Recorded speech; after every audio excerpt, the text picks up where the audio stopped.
कुछ ऐसा इंतजाम हो जाए प्रभु जी कुछ ऐसा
श्रोता समाज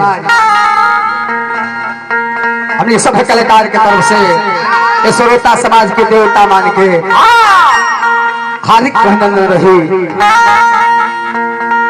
आए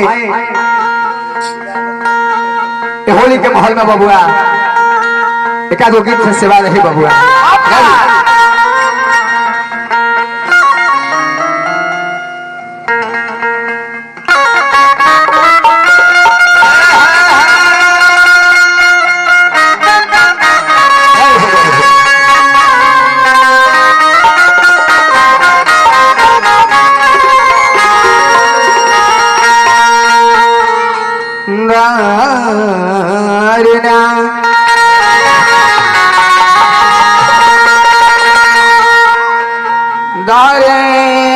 दरना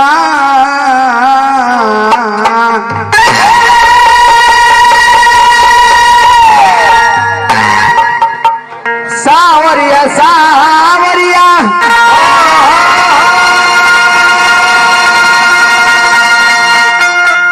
सावरिया सावरिया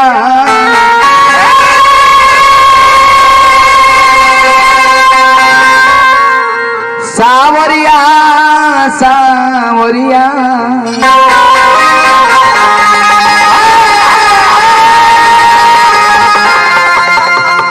सावरिया हो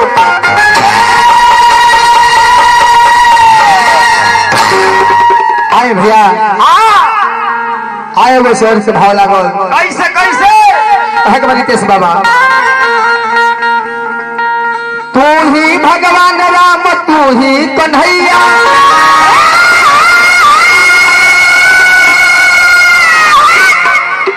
तू ही परशुराम चार धाम गोसैया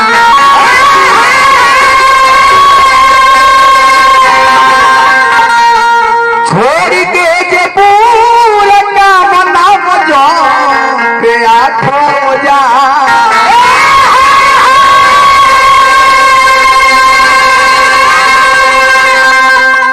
कि वो मुकरी बनवल बिगड़ल काम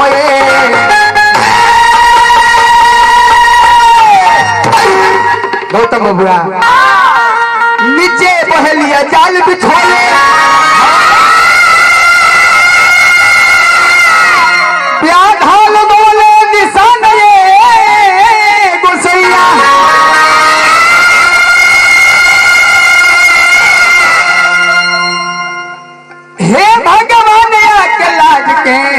जाइया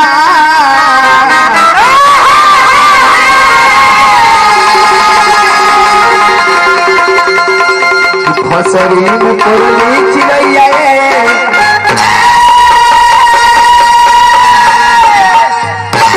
राम सुरेश भैया धरती पर केहू वीर ना हो, केहू बलवान ना हो, सब समय वीर होला, समय बलवान होला।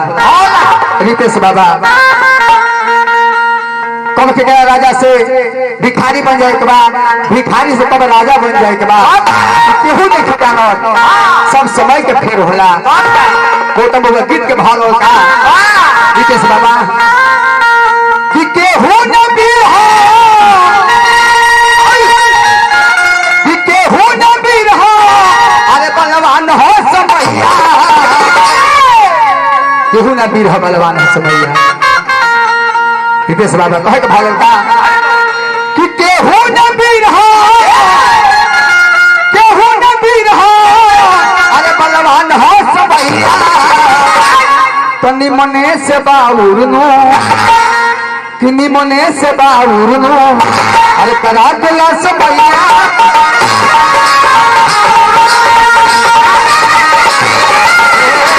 मने से बाउरनो, करा दिला समैया।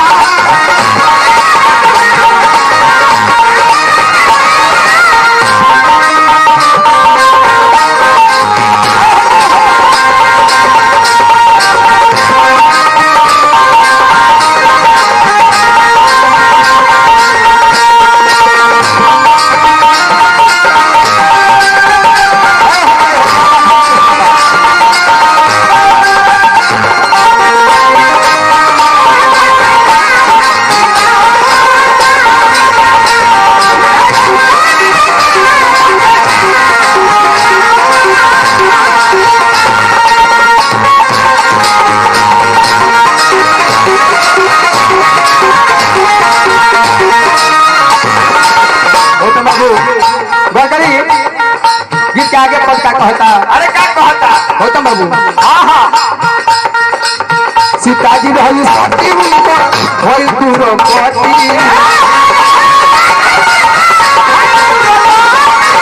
सीता रहली सती होई दूरो पति।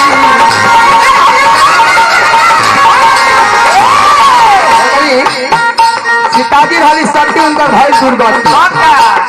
गीत के भाव में रितेश बाबा तीनों लोग के मालिक का तू रहले उनकर,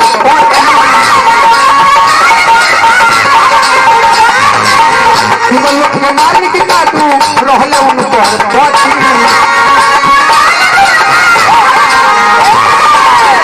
तीन लोग के मालिक का तू रहले उनकर पति।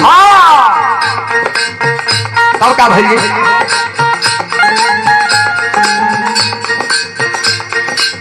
भूषण के मरैया में, भूषण के मरैया में पटली समैया। तनी मने से बाउनु, तनी मने से बाउनु, करा दिला समैया।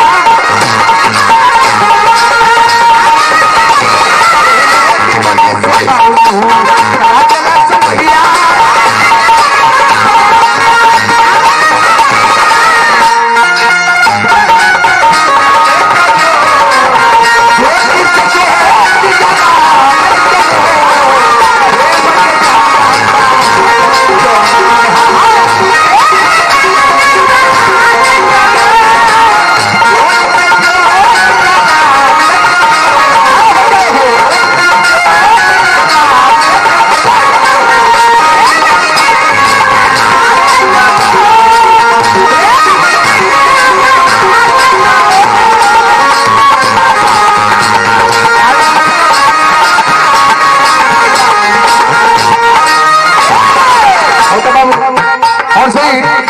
राम सुरेश भैया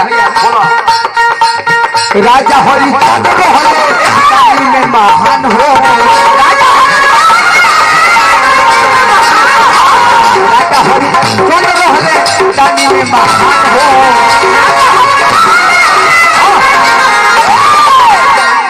राजा हरिचंद्र जी वहाँ खाली दानी केहू ना रहे, यहाँ तक कि राजपाट सब दान कर दिया। आ वहां के समय का हो गई बबुआ कि दोनों घरे पानी भरे दोनों घरे पानी भरे अरे कइले ठाकुरैया तनी मने से बाबू तनी मने से बाबू अरे करा दे से बाबू